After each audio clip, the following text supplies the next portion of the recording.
I never wanted the trauma bay tonight. That was Priya Okonkwo-Lynn's shift, but she'd traded with me because her daughter had a fever, and I said yes without thinking twice, because that's what you do at Ridgeline Community. You cover for each other, and you don't ask questions. I'm Sadie Voss, second-year resident, and I want to start with what the paramedic said when he rolled the gurney through, because it's the part that still catches in my throat when I tell this. Motorcycle versus guardrail, male, mid-30s. He kept saying one name the whole ride in.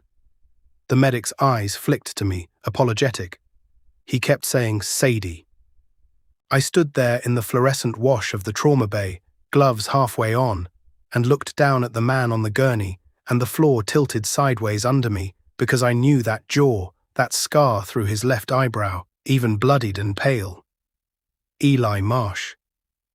The boy who used to wait for me outside the library in undergrad, who I told, 6 years ago, that medical school didn't leave room for anybody, including him. Doctor? My attending, Dr. Kessler, was watching me with the particular sharpness she reserved for residents who'd stopped moving. You know him? I did, I said, once. Here's the part I need you to understand because I've turned it over so many times since. There is a version of that night where I step back, where I say a resident with a personal connection shouldn't be the one holding the retractor, and I would have been right to say it. So I said it. I called for Dr. Anand to take over, and I stood behind the glass in the hallway, watching through the little window like a stranger, feeling like I'd been cut out of my own chest and left in the corridor to bleed quietly by myself. 3 hours. That's how long I paced that hallway, drinking coffee that went cold in my hand, rehearsing sentences I'd never say to a man who might not wake up remembering my name at all, let alone what I'd done to us. Because I had done something. I want to be honest about that part, since I've heard the story get softened in the retelling before, like I was only ever the one left behind. I broke it off. Eli asked me to move with him when he got the fellowship offer in Denver, and I said no, and I didn't say it kindly. I said, I couldn't build a life around someone else's career while mine was still just a stack of loans and call schedules. I said it like a closing argument, not like a woman who loved somebody. He didn't fight me on it. He just left. And I let him. And I told myself for 6 years that it had been the responsible choice, the adult choice, and maybe it had been. But responsible and right aren't always the same coat.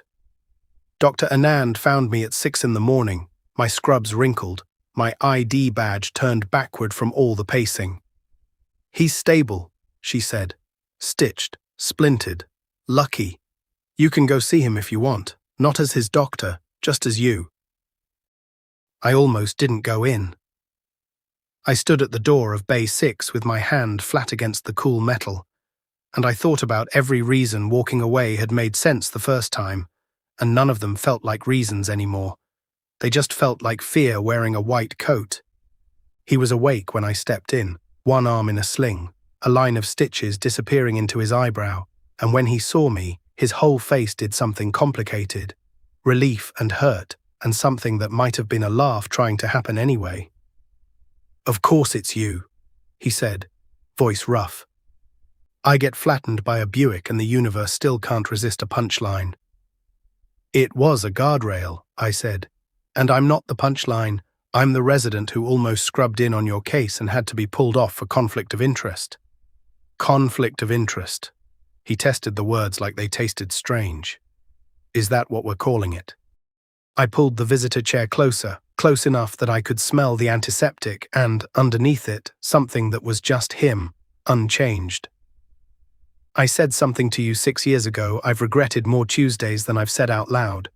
I want you to know that before you decide whether you're glad it was my hospital you got wheeled into. He was quiet a long moment, and I made myself sit inside that silence instead of filling it, because I'd learned at least that much since I was 26, and certain I knew exactly what my life required.